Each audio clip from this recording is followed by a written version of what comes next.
च वर्ग, ट वर्ग, त वर्ग और प वर्ग।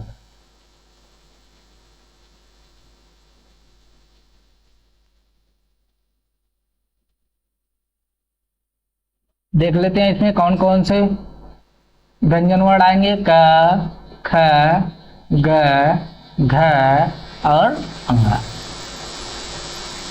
च, छ, ज, झ, ञ, ट, ठ, ड, ढ, ड़,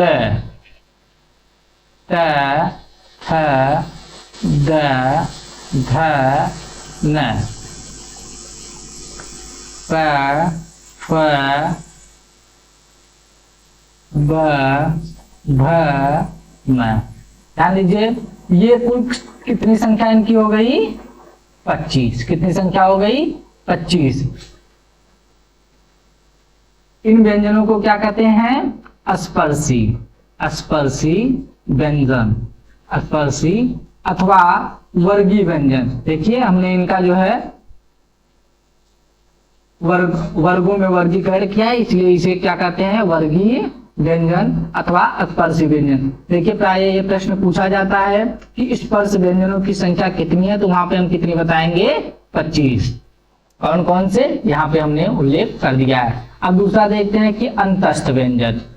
अंतस्थ, जिन व्यंजन वर्णों का उच्चारण मुख के अंदर ही हो जाता है उसे हम कहते हैं अंतस्थ व्यंजन। जैसे इसमें कौन कौन से वर्ण आएंगे यहाँ पे हम देख लेते हैं। य, र, ल और व। हाँ, तो अब यहाँ पे इनकी संख्या कितनी हो गई? अगर संख्या की बात करें तो संख्या कितनी हो गई अंतस्थ व्यंजनों की? 4। अब आते हैं ऊष्म व्यंजन की। जिन व्यंजनों का उच्चारण करने में थोड़ी उच्चारण करते हैं जब, तो थोड़ी गर्मी, उष्मा मतलब गर्मी निकलती हो। जैसे श, ख, श और ह। इनकी भी संख्या कितनी हो गई? 4। संख्या कितनी हो गई? 4। देखिए बहुत ही महत्वपूर्ण यहाँ पे श्रृंखला चल रही है। हम संख्या सबकी याद रखेंगे। देखिए आज हम जो है व्यंजनों का वर्गीकरण पढ़ रहे हैं। अध्ययन की सरलता हेतु पहला हमारा वर्गीकरण है, इसमें हम लोग पढ़े स्पर्श व्यंजन, जिसमें जो है कुल कितने हैं? 25 वर्ण हैं। उसके बाद हम पढ़े अंतस्थ व्यंजन। अंतस्थ व्यंजनों की संख्या की बात करें तो 4 है, और उसमें व्यंजनों की संख्या की बात करें तो कितना है? 4 है। अंतस्थ व्यंजन में आएगा य, र, ल, व, और उसमें व्यंजन में श, श, स, ह। अब आइए, अब आगे चलते हैं। अगर कुल बात अब यहाँ पे अगर कुल सब मिला दिया जाए तो कितने हो गए? 25 ये, 4 ये, 4 ये, यानी कुल कितने हो गए? कुल हो गए 33 व्यंजन। कुल 33 व्यंजन। आइए अब आगे चलते हैं। अब देखिए दूसरा हमारा जो वर्गीकरण है वो घोष अथवा कंपन के आधार पे है। दूसरा हमारा जो वर्गीकरण है वो घोष अथवा कंपन के आधार पर व्यंजनों का वर्गीकरण। इसमें हम व्यंजनों को दो भागों में बांटे हैं। पहला है अघोष और दूसरा सघोष। देखिए नाम से भी स्पष्ट है कि अ उपसर्ग लगा है, यानी, और घोष मतलब क्या होता है? कंपन। यानी जिन व्यंजनों का उच्चारण करने में कोई कंपन या तो होता है या तो नहीं होता है, या तो होता है बहुत ही कम होता है या तो नहीं ही होता है, उसे हम कहते हैं अघोष व्यंजन। और यहाँ पे देखिए स लगा है। स का अर्थ होता है मतलब साथ अथवा जुड़कर, यानी जिन व्यंजनों का उच्चारण करने में कंपन होता है उसे हम क्या कहेंगे? सघोष कहेंगे। और जिन व्यंजनों का उच्चारण करने में कोई कंपन नहीं होता है उसे हम क्या कहेंगे? अघोष। अब देखिए यहाँ पे कौन कौन से व्यंजन वर्ण यहाँ पे अघोष में आएंगे, कौन कौन से व्यंजन वर्ण सघोष में आएंगे, तो हम देखेंगे प्रत्येक। देखिए अभी हम वर्ग की बात किए, कौन कौन से वर्ग हैं? 5 वर्ग हैं, क वर्ग, च वर्ग, ट वर्ग, त वर्ग और प वर्ग। देखिए अब जो है हम यहाँ पे बात करेंगे कि प्रत्येक वर्ग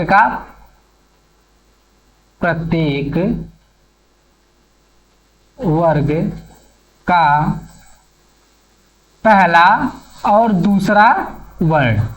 ध्यान दीजिएगा, बहुत ही ये प्रश्न पूछता है कि प्राय जो है प्रश्न दे दिया जाता है, उसमें से कहता है कि निम्नलिखित में अघोष वर्ण हैं। तो इस प्रकार से प्रश्न पूछे जाते हैं, अगर हम जानते रहेंगे तो उसको हम बहुत आसानी से कर लेंगे। और उसके बाद कौन कौन से वर्ड आते हैं? श, स। ठीक, ये हो गए हमारे। देखिए प्रत्येक वर्ग का पहला और दूसरा, यानी एक वर्ग में से कितने वर्ण लिए जा रहे हैं? 2 वर्ण। और कुल कितने हैं? 5 हैं। तो यानी ये कितने हो जाए? कुल कितने वर्ग है? 5 वर्ग हैं, तो 2 25 10 ये हो गए, और ये 3 वर्ण ये हैं।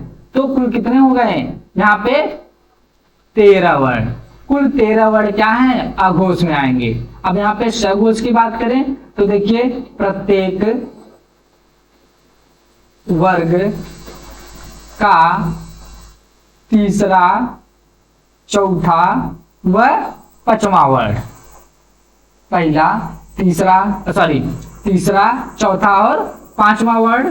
उसके बाद य, र, ल, व और ह वर्ण।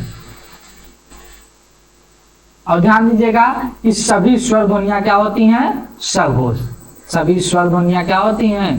सघोष। तो देखिए अगर इनकी हम संख्या की बात करें तो देखिए प्रत्येक वर्ग का तीसरा, चौथा, पांचवा, यानी ये कितने हो जाएंगे? प्रत्येक वर्ग से कहा है तो प्रत्येक वर्ग में यानी 1 2 3 है, और 5 वर्ग हैं कुल, तो कितना हो जाएगा? 15 वर्ण। और इधर देखिए 1 2 3 4 5 ये हो गए। और देखिए सभी स्वर कह रहा है, और स्वरों की संख्या कितनी बताए थे हम? 11। तो 5 5 10, 1 1 11 हो गया, और 1 1 2 1 3, यानी कुल सघोष ध्वनियां कितनी हो गई? 31 हो गई। देखिए बहुत ही महत्वपूर्ण श्रृंखला हमारी चल रही है। आज हम जो है व्यंजनों का वर्गीकरण पढ़ रहे हैं। पहला हम अध्ययन की सरलता हेतु पढ़े, उसके बाद दूसरा जो है वर्गीकरण हम पढ़ रहे हैं घोष अथवा कंपन के आधार पर व्यंजनों का वर्गीकरण, जिसमें हम पहला है अघोष, दूसरा है सघोष। अघोष में याद रखेंगे कि प्रत्येक वर्ग का पहला, दूसरा वर्ण और उसके बाद स ध्वनियां आएंगी। उसके बाद जो है दूसरा वर्गीकरण हम पढ़ रहे हैं सघोष, जिसमें प्रत्येक वर्ग का तीसरा, चौथा, पांचवा वर्ण आएगा, और य, र, ल, व है, और सभी स्वर्ण जो है सघोष ध्वनियां हैं। प्राय प्रश्न पूछ दिया जाता है कि कुल अघोष ध्वनियां कितनी हैं या अघोष वर्ण कितने हैं, तो वहां पे हम जवाब क्या देंगे अपना? 13। और कितनी सघोष ध्वनियां हैं तो हम जवाब क्या देंगे? 31। ये ध्यान रखिएगा। अब चलिए तीसरा हमारा जो है व्यंजनों का वर्गीकरण है प्राणवायु के आधार पर। यानी प्राणवायु के आधार पर मतलब जिन व्यंजनों का उच्चारण करने में वायु बाहर निकलती है। अब देखिए जिन व्यंजनों का उच्चारण करने में वायु कम निकलती है उसे हम कहते हैं अल्प। अल्प मतलब कम निकलती है उसे हम कहेंगे अल्प प्राण। और जिन व्यंजनों का उच्चारण करने में वायु अधिक निकलती है उसे हम क्या कहेंगे? महाप्राण। अब इनमें देख लेते हैं कि कौन कौन से व्यंजन वर्ण जो है अल्प प्राण होंगे, कौन कौन से व्यंजन महाप्राण में आएंगे। तो हम जो है चलिए आइए देखते हैं अल्प प्राण में। तो प्रत्येक वर्ग का, इसमें भी देखेंगे प्रत्येक वर्ग का पहला, तीसरा और पांचवा वर्ण। प्रत्येक वर्ग का पहला, तीसरा और पांचवा वर्ण। उसके बाद अंतस्थ वर्ण। उसके बाद सभी स्वर। देखिए इसमें कौन कौन से वर्ण, व्यंजन वर्ण आएंगे? प्रत्येक वर्ग का पहला, तीसरा और पांचवा वर्ण, और अंतस्थ वर्ण, अंतस्थ वर्ण कौन कौन से होते हैं? य, र, ल, व और सभी स्वर। तो देखिए अगर इनकी संख्या की बात करें तो प्रत्येक वर्ग में से कितने वर्ण लिए जा रहे हैं? 1, 3 और 5 यानी 3 वर्ण, यानी तो हो जाएंगे 3 गुणे 5 वर्ग हैं कुल, तो 5 त्याई 15। और यहाँ देखिए अंतस्थ वर्णों की संख्या कितनी होती है? 4 होती है। और उसके बाद सभी स्वर, स्वर कितने होते हैं? 11। 5, 4, 9, 1, 10, 1, 1, 2, 1, 3, यानी अल्प प्राण कितने हो जाएंगे? अल्प प्राण व्यंजन कितने हो जाएंगे? अल्प प्राण 30 हो जाएंगे। कितने हो जाएंगे? 30। अगर इनकी अल्प प्राण वर्णों की संख्या पूछी जाए तो हम क्या कहेंगे? 30। आइए अब देखते हैं महाप्राण में कौन कौन से वर्ण आएंगे। तो यहाँ पे आएगा प्रत्येक वर्ग का दूसरा चौथा वर्ण, प्रत्येक वर्ग का दूसरा चौथा वर्ण, और उसके बाद ऊष्म व्यंजन, ऊष्म वर्ण कौन कौन से होते हैं? स, स, ह। अब अगर इनकी संख्या की बात की जाए तो देखिए प्रत्येक वर्ग का 2 और 4 यानी 2 गुणे कितने वर्ग हैं? 5 हैं, 5 गुना 10 और ये 4, इनकी संख्या 10, 4, 14। कुल महाप्राण वर्णों की संख्या कितनी हो गई? 14। ध्यान दीजिएगा महत्वपूर्ण प्रश्न, अल्प प्राण वर्णों की संख्या कितनी होती है? तो हम बताएंगे 30। महाप्राण वर्णों की संख्या कितनी होती है? 14। तो ये हमारा हो गया प्राणवायु के आधार पर व्यंजनों का वर्गीकरण। अब हम आगे पढ़ेंगे उच्चारण के आधार पर व्यंजनों का वर्गीकरण। उच्चारण के आधार पर व्यंजनों का वर्गीकरण।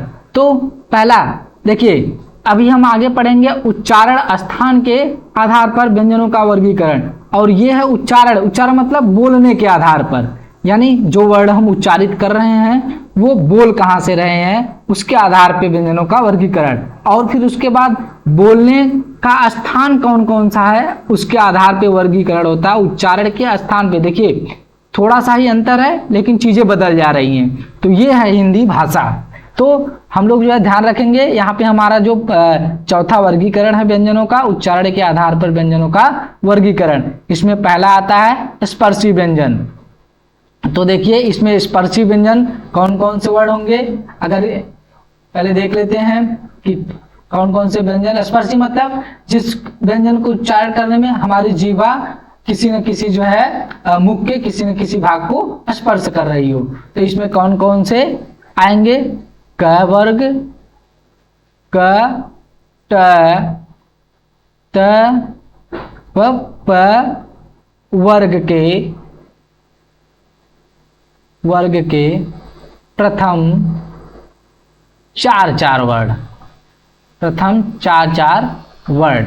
देखिए कहने का मतलब ये है कि क वर्ग, ट वर्ग, त वर्ग और प वर्ग के अंतिम वर्ण को छोड़कर, यानी पंचमाक्षर को छोड़कर बाकी सभी 4 वर्ण जो है स्पर्शी व्यंजन होते हैं। तो अगर इनकी संख्या की बात की जाए तो देखिए प्रत्येक वर्ग का 4 वर्ण आ रहा है, तो यानी 4। और ध्यान दीजिएगा इसमें च वर्ग नहीं है, कुल 4 ही वर्ग हैं इसमें, तो यानी 4 वर्ग हैं, तो 4 गुणे 4। अगर इनकी संख्या की बात की जाए तो कितनी हो गई? 16। यानी प्रश्न अगर पूछ ले कि स्पर्शी व्यंजन कितने होते हैं तो हम क्या कहेंगे? 16।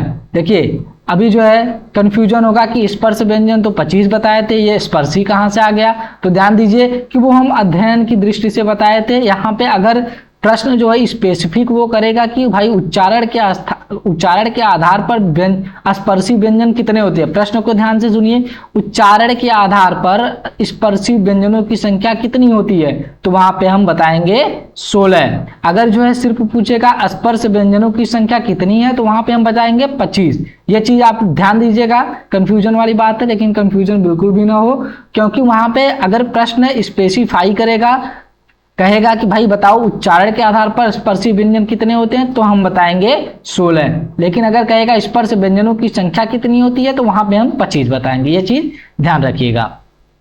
दूसरा हमारा है संघर्षी व्यंजन। तो संघर्षी व्यंजन मतलब जिन व्यंजनों का उच्चारण करने में वायु जो है रगड़ खा के बाहर निकलती है, उसे हम कहेंगे संघर्षी। तो देखिए इसमें कौन कौन से वर्ड आएंगे, इसमें आएगा श, स, स और ह, यानी संघर्षी व्यंजनों की संख्या कितनी हो गई, 4। संख्या कितनी हो गई इनकी, 4। ये यहां पे भी प्रश्न पूछा जाता है कि संघर्षी व्यंजनों की संख्या कितनी होती है, 4। देखिए ध्यान दीजिए, यहाँ पे जो अभी हम बताएं कि आगत व्यंजन अथवा विदेशी व्यंजन जो होते हैं, जैसे क, ख, ग, ज, फ, इन्हें भी संघर्षी व्यंजन कहते हैं। इनको भी बोलने में जो वायु है वो रगड़ खा के बाहर निकलती है। लेकिन अगर संख्या की बात की जाए, क्योंकि ये हमारे जो है हिंदी की वर्णमाला में नहीं है, इसलिए हम इनको जो है इनकी संख्या में नहीं गिनते हैं। लेकिन अगर पूछा जाए तो ये व्यंजन भी संघर्षी व्यंजन है। लेकिन अगर संघर्षी व्यंजनों की संख्या पूछी जाएगी तो केवल और केवल ये 4 व्यंजन आएंगे, श, स, ह। ठीक, अब हम आगे आते हैं स्पर्श संघर्षी व्यंजन।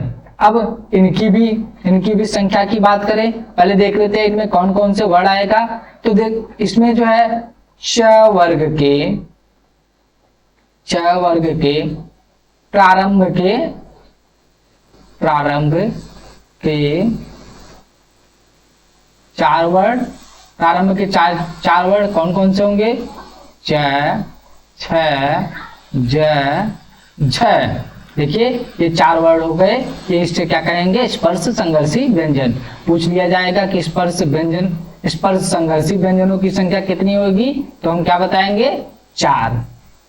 चलिए आते हैं नासिक के व्यंजन, अथवा जिन वर्णों का उच्चारण नासिका से होता है, जिन व्यंजन वर्णों का उच्चारण नासिका से होगा उसे हम क्या कहेंगे, नासिक के व्यंजन। इसमें प्रत्येक वर्ग का पंचमाक्षर, प्रत्येक वर्ग का पंचमाक्षर कौन कौन सा आएगा, ङ, ञ, ड़, न और म। ठीक, अगर इनकी संख्या पूछी जाए तो संख्या कितनी हो जाएगी, 5। चलिए संघर्षहीन कहेंगे कि जिन वर्णों का, यानी जिन व्यंजन वर्णों का उच्चारण करने में कोई संघर्ष नहीं करना पड़ता, या फिर करना भी पड़ता हो तो बहुत न के बराबर। ये कौन कौन से होंगे, इसमें कौन कौन से व्यंजन वर्ड आएंगे, य और र। इसमें कौन कौन से व्यंजन आएंगे, य और र। ध्यान दीजिएगा, बहुत ही महत्वपूर्ण यह है, पूछ लिया जाता है कि संघर्षहीन व्यंजनों की संख्या कितनी होती है, तो संख्या हम बताएंगे 2। इसे हम कहते हैं अर्ध स्वर।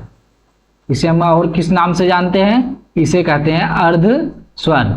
प्रायः यह प्रश्न पूछा जाता है कि अर्ध स्वर कौन है, तो हम क्या बताएंगे, माफ कीजिएगा, ये य और र नहीं होगा, ये य और व होगा, य और व।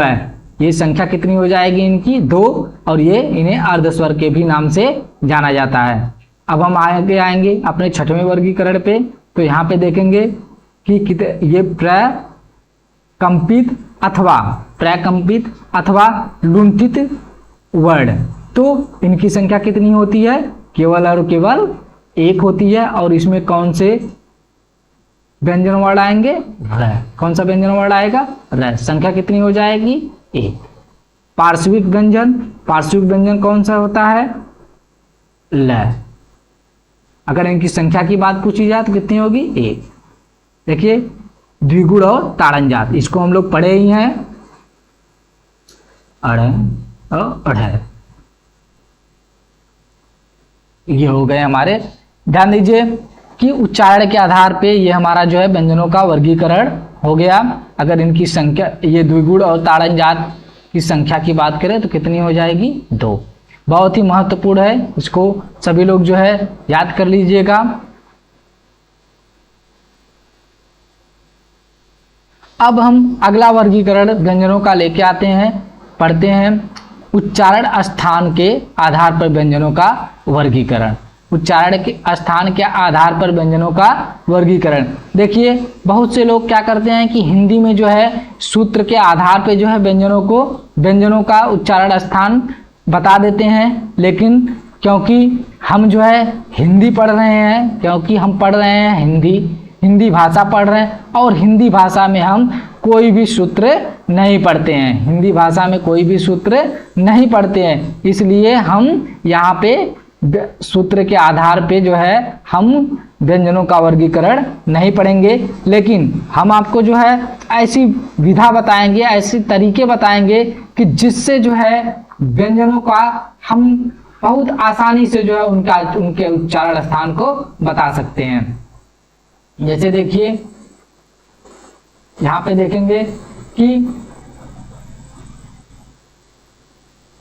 देखिए जब मान लीजिए कोई भी उच्चारण स्थान के आधार पर हम व्यंजनों का वर्गीकरण पढ़ रहे हैं, जब भी जो है मान लीजिए हमारे अंदर कोई भी भाव, कोई भी उत्कंठा हो रही है, तो जब मन में हमारे यहाँ पे कोई भी बात आती है तो वो बात जो है चल के यहाँ पहले सबसे पहले कहाँ आएगी?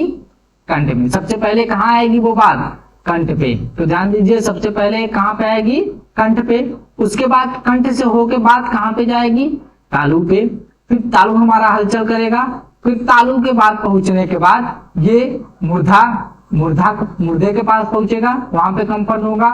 फिर उसके बाद धीरे धीरे फिर हमारे दांत आएंगे। दांत जब देखिए ये बात हो रही है कि किस आधार पे जो है जब भी हम कोई वर्ड अथवा ध्वनि बोलते हैं अथवा कोई भी शब्द या वाक्य बोलते हैं तो कहाँ से पहले सबसे पहले कहाँ पे हलचल होती है? तो सबसे पहले हृदय से होते हुए बात हमारे जो है पहले कंठ पे होगी, फिर उसके बाद तालु पे होगी, फिर उसके बाद मूर्धा जिसे हम मसूड़े कहते हैं वहां पे कंपन होगा, फिर वो दंत में आएगा, फिर हमारी ये ओष्ठ से हमारी आवाज बाहर आ जाएगी जो हम बोलना चाहते हैं।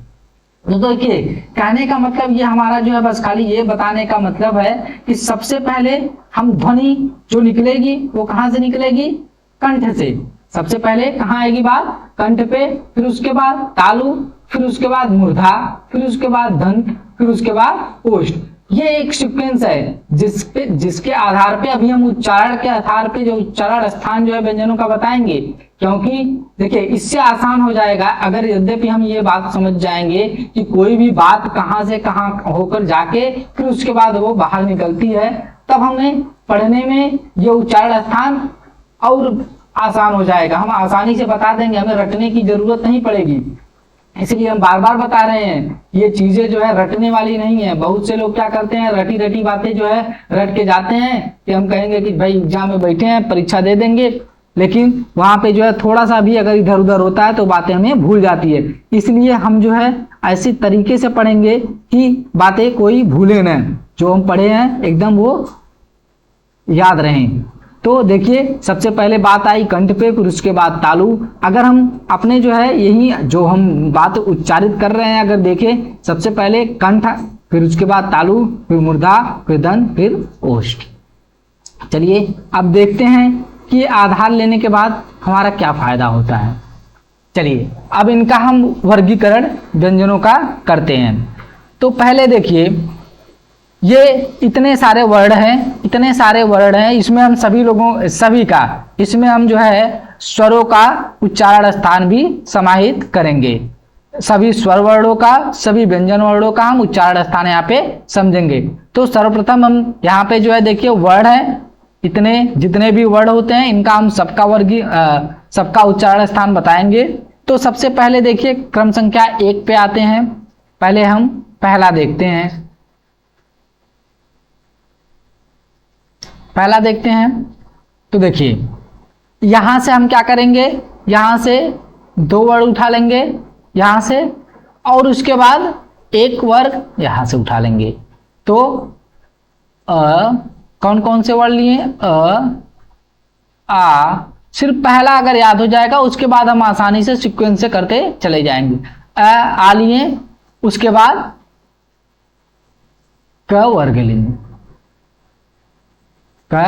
वर्ग लिए, और इसी में जो है हम ये विसर्ग भी ले लेते हैं।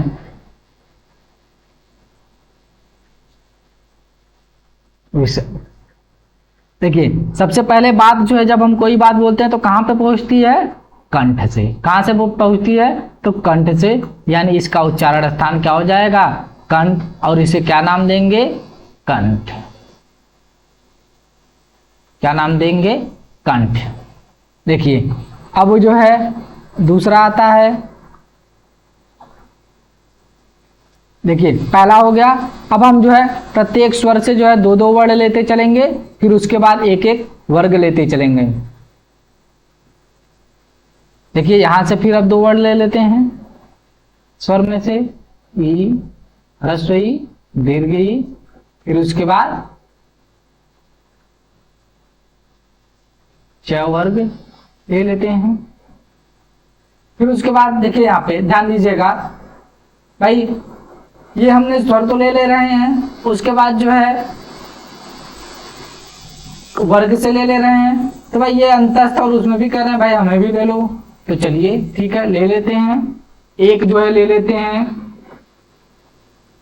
अंतस्थ से, और एक ले लेते हैं उसमें से, यह और शेष। देखिए कंठ के बाद जो है बात कहां पे आई? कंठ के बाद बात कहां आई? तालु पे। कहां आई बात? तालु पे। तो दूसरा उच्चारण स्थान हमारा क्या हो जाएगा? तालु। और जिसे नाम हम देंगे ताल को। चलिए अब हम तीसरा देखते हैं। तीसरा देखिए उ और ह्रस्व उ और उ। इसको देखिए, ये जो है ओष्ठ से उच्चारित होने वाले हैं। जब हम जो है वृत्ताकार, वृत्तमुखी, अवृत्तमुखी बोल रहे थे तो वहां पे जो है ये बात हो रही थी। तो इसके बाद हम करेंगे, इसको छोड़ देते हैं अभी। उसके बाद ले लेते हैं री को। यहां पे एक वर्ड ले लेते हैं री। और तीसरा कौन सा वर्ग है? इसको ले लिए हम। तीसरा कौन सा वर्ग है? ट वर्ग। ट वर्ग। उसके बाद यहां से भी ले लीजिए एक यहां से ले लीजिए, एक यहां से। क्या कह रही है? र और। देखिए कंठ हो गया, तालु हो गया। तालु के बाद हमारी उच्चारण, जब भी कोई बात करते हैं कहां पहुंचता है? मूर्धा पे। तो ये हो गया मूर्धा, जिसे हम क्या कहेंगे? मूर्धन्य।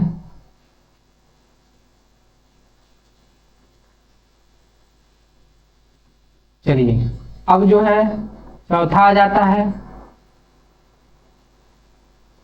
चौथे में देखिए या तो इसमें जो है ले लुई। वैसे तो हिंदी में जो है लुई माना नहीं जाता है, लेकिन जो है ले लेते हैं। फिर उसके बाद कौन सा वर्ग आएगा? देखिए यहाँ पे कौन सा बचा? चौथा त वर्ग। और देखिए ये और ये ल। देखिए हम सीक्वेंस से ले रहे हैं, इससे याद करने में आसानी होगी। उसके बाद मूर्धा के बाद बात कहां पहुंचती है? दंत पे, यानी इसका उच्चारण स्थान क्या हो जाएगा? दंत्य। देखिए फिर पांचवा स्थान क्या हो जाएगा? रटेंगे नहीं हम। देखिए एक सीक्वेंस के आधार पे हम इसको लेके चल रहे हैं। अब देखिए कौन बचा? उ बचा था ना, उ ह्रस्व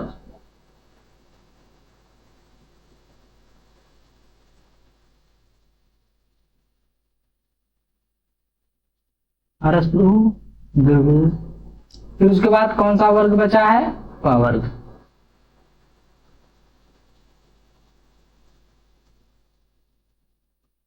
प वर्ग। देखिए दंत के बाद बात कहां पहुंचती थी? ओष्ठ। और इसका उच्चारण स्थान क्या हो जाएगा? ओष्ठ। चलिए अब यहां तक हो गया।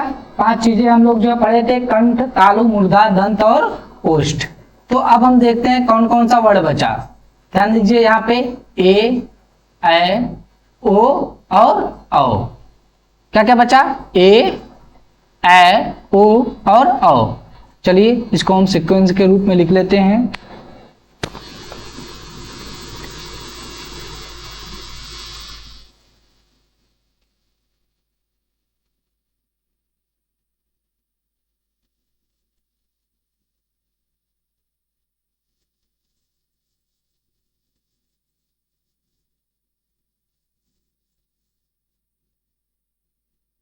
ए, ए, उसके बाद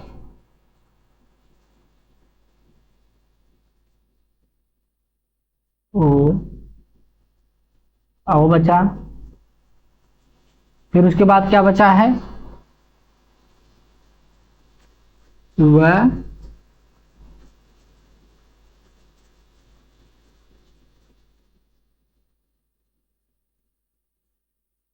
8वें नंबर पे। फिर बचा है 9वें नंबर पे ह।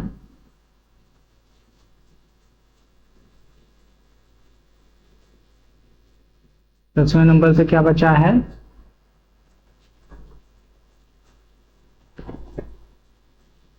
अनुस्वार।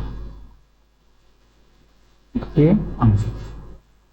तो देखिए अब इसका हमें जो है उच्चारण स्थान बताना है। तो ध्यान दीजिए, ए किससे किससे मिलके बना होता है? ए। ध्यान दीजिए यहाँ पे थोड़ा सा हम इसको जो है निकालेंगे कि ये कैसे कैसे मिलके बना है। ए बनता है अ और ई से। किससे किससे बनता है? अ और ई से। बहुत ही आसानी से हम इसको बता लेंगे कि इसका उच्चारण स्थान क्या है। तो देखिए यहाँ पे अ और ई से बनता है, तो अ का उच्चारण स्थान क्या होता है? कंठ। अ का उच्चारण स्थान क्या होता है? कंठ। और ई का उच्चारण स्थान यहाँ पे देखिए क्या होता है? तालु। तो यहाँ पे जो हमारा उच्चारण स्थान होगा ए और ए का कंठ और तालु। कंठ और तालु, जिसे हम क्या कहेंगे? कंठ तालव्य।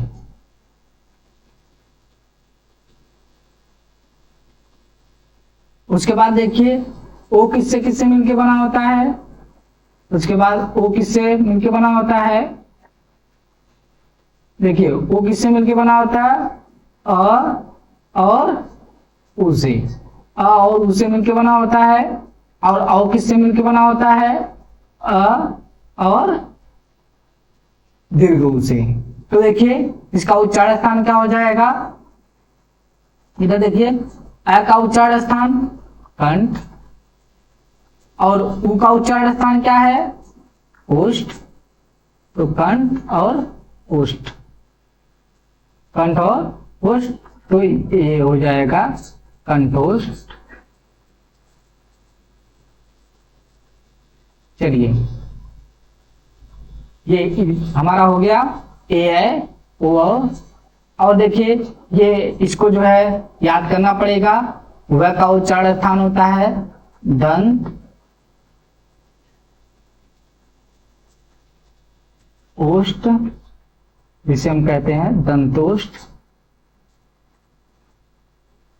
और है का उच्चारण था, देखिए ये जो है संस्कृत में हमारा ह वर्ड ये कंठ से दे दिए हैं, लेकिन यहाँ पे ह में स्वतंत्र उच्चारण इसका नहीं होता है। ह का जो है उच्चारण स्थान होता है स्वर यंत्र से। स्वर यंत्र से जिसे हम नाम देते हैं अली जिह्वा। इसके हम नाम देते हैं अली जिह्वा। और देखिए ये जो है नासिका से उच्चारित होता है, जिसे हम कहते हैं नासिक। देखिए एक बार जो है इसको सभी लोग जो है एकदम सीक्वेंस से देखेंगे तो ये बहुत आसानी से समझ में आ जाएगा।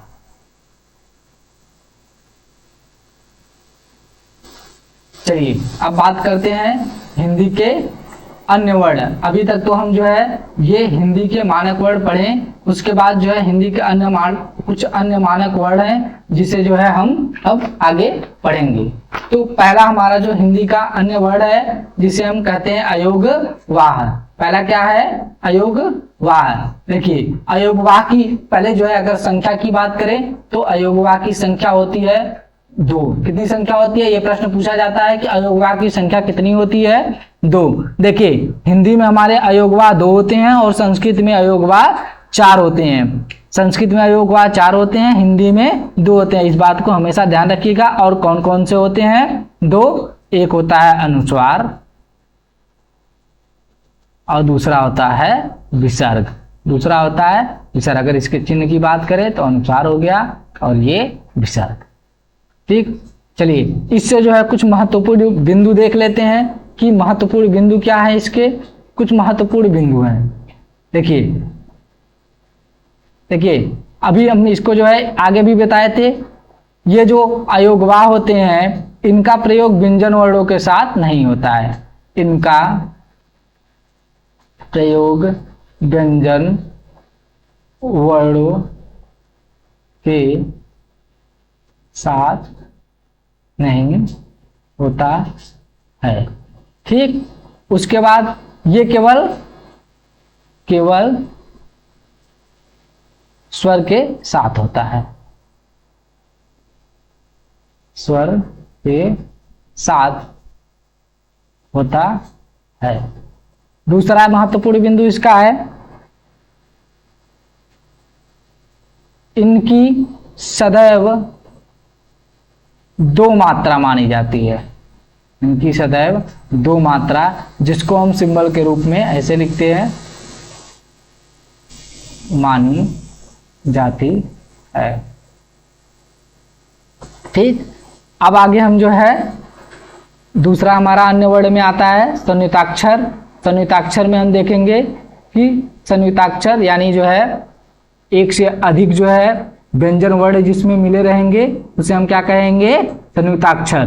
तो देखिए इनकी संख्या की अगर बात करें तो इनकी संख्या कितनी होती है संयुक्ताक्षर की, 4। बहुत ही महत्वपूर्ण प्रश्न है, पूछा जाता है कि संयुक्ताक्षर की संख्या कितनी होती है, तो हम बताएंगे 4। संयुक्ताक्षर तो बहुत हो सकते हैं, लेकिन अगर मानक संयुक्ताक्षर संख्या की बात करें तो संख्या होंगी 4। देखिए कौन कौन से होगा, 6, 3, घ और श। चलिए अब ये देख लेते हैं कि इनमें कौन कौन से वर्ण मिलके ये बनते हैं। तो देखेंगे इसको, ये 6 होता है क वर्ग, सॉरी क, स और अ।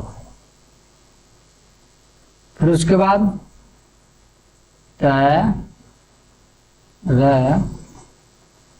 अ, ज, लग, अ, श, प्लस अ। देखिए एक प्रकार से इनको और भी लिख सकते हैं, जैसे ये क स्वर रहित लिखा हमने, उसके बाद स पूरा लिख दिया। फिर उसके बाद त हमने स्वर रहित लिखा, र इसको स्वर के साथ लिख दिया। फिर उसके बाद ज लिखा हमने स्वर रहित, और उसके बाद य को हमने पूरा लिख दिया। इसको हम श को स्वर रहित लिखें, फिर उसके बाद र को हम स्वर के साथ लिख दिया। ये प्रायः प्रश्न पूछ लिया जाता है कि निम्न में से 6 का सही रूप है, सही रूप है, या कह सकते हैं 6 किससे किससे बना है। तो प्रश्न में मिल जाता है, वहां पे हमें क्या मिल जाएगा,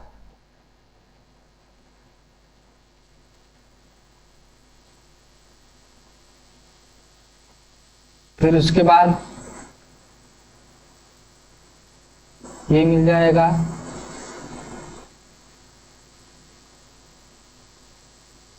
या फिर कह सकते हैं कोई नहीं।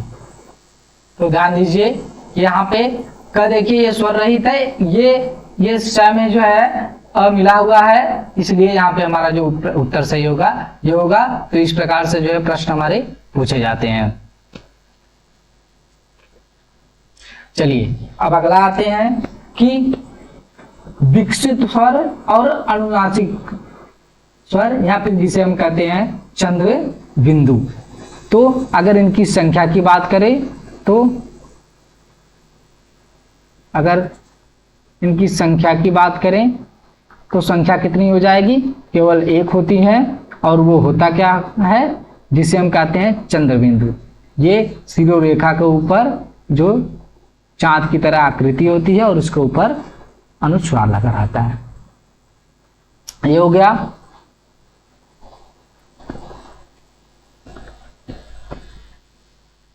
देखिए इसे जो है विकसित स्वर या अनुनासिक स्वर क्यों कहते हैं, क्योंकि इनका उच्चारण भी नासिका से होता है, इसलिए इसे अनुनासिक कहते हैं। चंद्र बिंदु क्यों कहते हैं, देखिए ये चंद्र की आकृति एक है, उसके ऊपर बिंदु लगा है, इसे इसको चंद्र बिंदु कहते हैं। विकसित स्वर क्यों कहते हैं, क्योंकि ये जो है हमारा सभी देखिए सभी जो हमारे जो है स्वर और व्यंजन है वो संस्कृत के माहेश्वर सूत्रों से लिए गए हैं, लेकिन संस्कृत के माहेश्वर सूत्रों में इसका वर्णन नहीं है, इसलिए इसे हम क्या कहते हैं, विकसित स्वर। अगला जो है हम पढ़ेंगे क्या है, ताड़नजात अथवा उच्छिप या द्विगुण अथवा विकसित व्यंजन। देखिए इसको भी ताड़नजात, क्योंकि ये जो है ताड़नजात बिंदु, जैसे देखिए इनकी संख्या कितनी होती है, इनकी संख्या कितनी होती है, 2। कौन कौन से,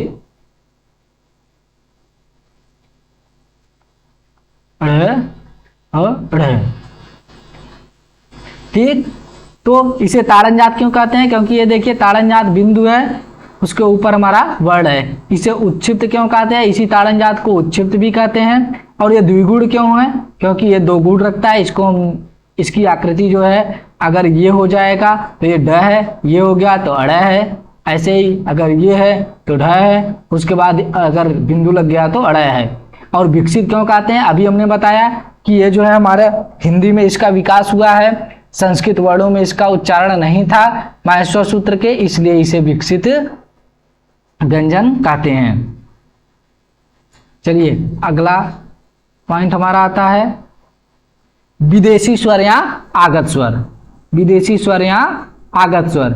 विदेशी स्वर देखिए कौन कौन से होते हैं, इसमें सिर्फ एक होता है, कौन सा, ये शिरोरेखा, शिरोरेखा के ऊपर चंद्र के आकार की बिंदु, जिसे हम कहते हैं अर्ध चंद्र बिंदु, जिसे हम क्या नाम देंगे, अर्ध चंद्र बिंदु।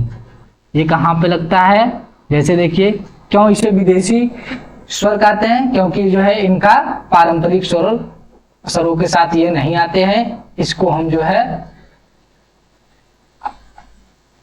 अन्य देशों से लिए हैं, जैसे अंग्रेजी से, जैसे हमें लिखता है डॉक्टर, तो देखिए ये अर्धचंद्र बिंदु, कॉलेज, यहाँ पे अर्धचंद्र बिंदु का प्रयोग हुआ है, इसे हम क्या कहते हैं, आगत स्वर। अब देखिए अगला क्या है, विदेशी स्वर या आगत स्वर, सॉरी विदेशी व्यंजन। विदेशी व्यंजनों की अगर संख्या की बात करें तो इनकी संख्या कितनी हो जाएगी, 5। कितनी संख्या हो जाएगी, 5। इनकी संख्या कितनी थी, 1। तो देखिए कौन कौन से हैं, क, इसको हम लोग पढ़े भी हैं मुक्ता के साथ, ख, ग, ज। ध्यान दीजिए ये 5 संख्या को किसने कहा है कि विदेशी व्यंजन 5 होते हैं, इसको कहा है शिव प्रसाद सितारे हिंद ने, जिन्हें जो है, जिन्हें हिंदी के पाणिनि के नाम से जाना जाता है।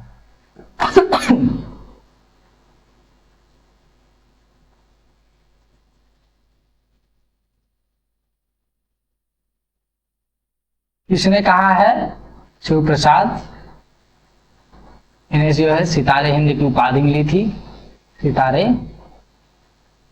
हिंद। किसने कहा था कि विदेशी व्यंजनों की संख्या 5 होंगी, जबकि एनसीईआरटी ने इसे कितना माना है, 3। एनसीईआरटी ने इसे कितना माना है, 3 माना है। कौन कौन से, ग, ज और फ। एनसीईआरटी ने कितना माना है, 3।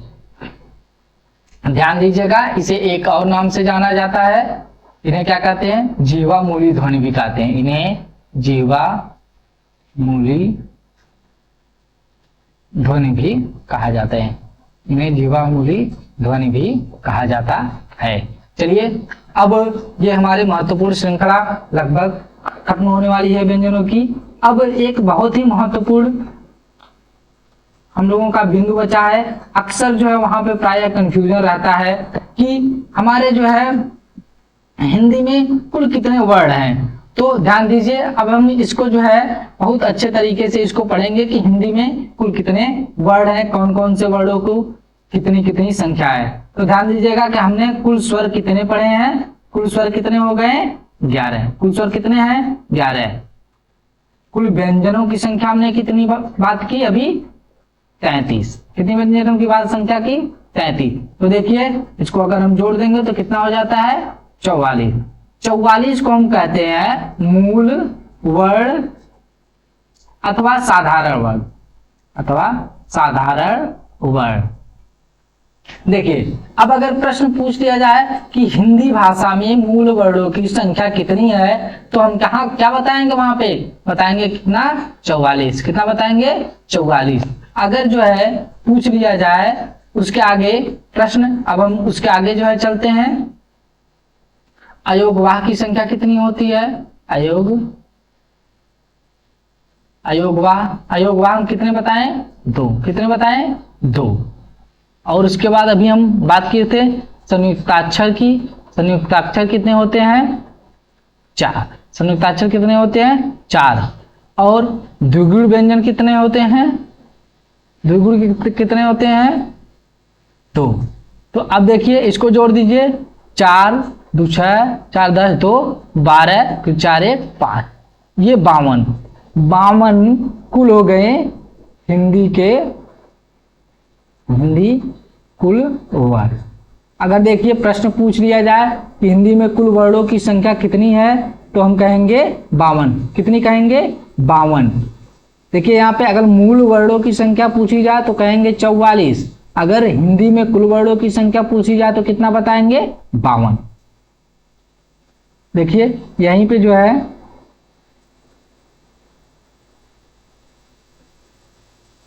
विदेशी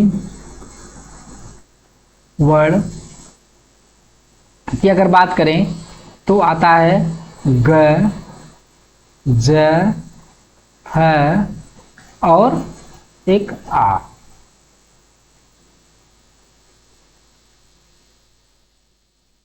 देखिए ये कितने हो गए 4। इनकी संख्या कितनी हो गई 4। अब कितने हो गए 52 4 56। ये हो गए कुल, ये मानक संख्या वर्ड। अगर मानक संख्या वर्डों की संख्या पूछी जाए तो 56, हिंदी में कुल वर्डों की संख्या पूछी जाए तो 52, और मूल वर्ड अथवा साधारण वर्ड पूछे जाए तो कितना बताएंगे हम 44। आज की हमारी महत्वपूर्ण श्रृंखला वर्ड विचार अब हम लोगों का समाप्त होता है।